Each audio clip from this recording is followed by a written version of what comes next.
xaflad si aad loo soo qaban qaabiyay isla markaasina lagu maamuusay sanad guurada 48 ee ka soo wareegatay markii Kenya xornimada ay ka qaadatay dalka Ingiriiska sanadkii 1963 ayaa lagu qabtay habeenkii xalaha caasimada wadanka Malaysia ee Kuala Lumpur. xafladan ayaa waxaa ka soo qayb galay safiirka Kenya u fadhiya dalka Malaysia, aqoon-yahano Soomaaliyeed iyo kuwa Kenyaan ah, waxayna dhamaantood diiradda saareen sanad guurada 48 ee ka soo wareegatay markii xornimada ay qaadatay dalka Kenya. dhammaan dadkii ka soo qayb galay xafladaasi ayaa wajahooda waxaa ka muuqda sida ugu faraxsan yihiin sanad guurada 48 ee ka soo wareegatay markii Kenya xornimada ay ka qaadatay dalka Ingiriiska sanadkii 1963. ugu horreyn waxaa halkaasi ka hadlay safiirka Kenya u fadhiya dalka Malaysia Mr. Samori, wuxuuna diiradda saaray maalinta Jamhuuri Day oo ku tilmaamay maalin ku weyn dadka iyo dalka Kenya. I'd like to say happy Jamhuuri Day to all my brothers and sisters back home in Kenya, all the way from Kuala Lumpur, Malaysia.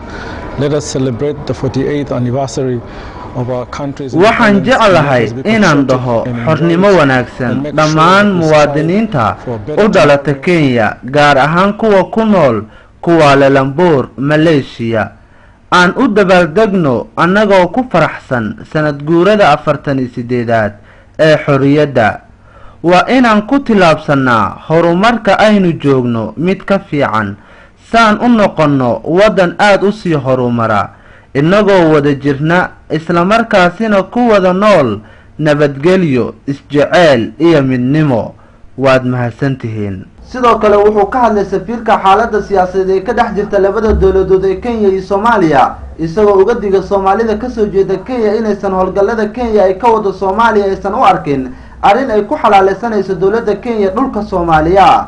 wuxuuna si weyn ula dardaarmay Soomaalida ka soo jeeda Kenya ay wax ka barata Malaysia in laga doonayo qayb qaadashada dhismaha iyo horumarinta labada dal ee Kenya iyo Soomaaliya, maadaama dhalasho ahaan ay ka soo jeedaan Soomaaliya balse ay ku dhasheen kuna barbaareen wadanka Kenya. waa sida safiirka uu hadalka u dhigay.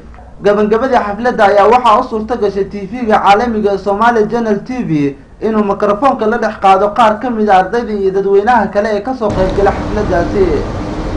anigoo ah Khadar Xasan Khaliif, waxaan halkan ambaliya ugu dirayaa dhammaan shacabka reer Kenya meel kasta ay joogaan, khaasatan ahladayda.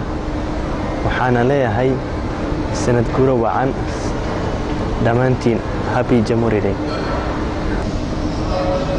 waxaan aad ugu faraxsanahay inaan ka soo qayb galo xafladan taasoo lagu maamuusayay sanad guuradii 48 ee ka soo wareegatay xorriyadda dalka Kenya.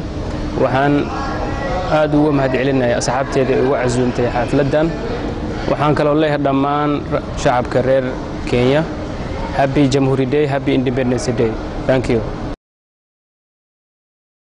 xafladan ayaa waxay daba socotay xaflado dhowr ah oo ka kala dhacay caasimada wadanka Kenya ee Nairobi, waxaana wadanka Kenya uu 3 sano oo kaliya ka dambeeyay xornimada Soomaaliya, inkastoo Soomaaliya ay wali ka socdaan dagaallo iyo siyaasado isdiidan oo aan dhamaad lahayn.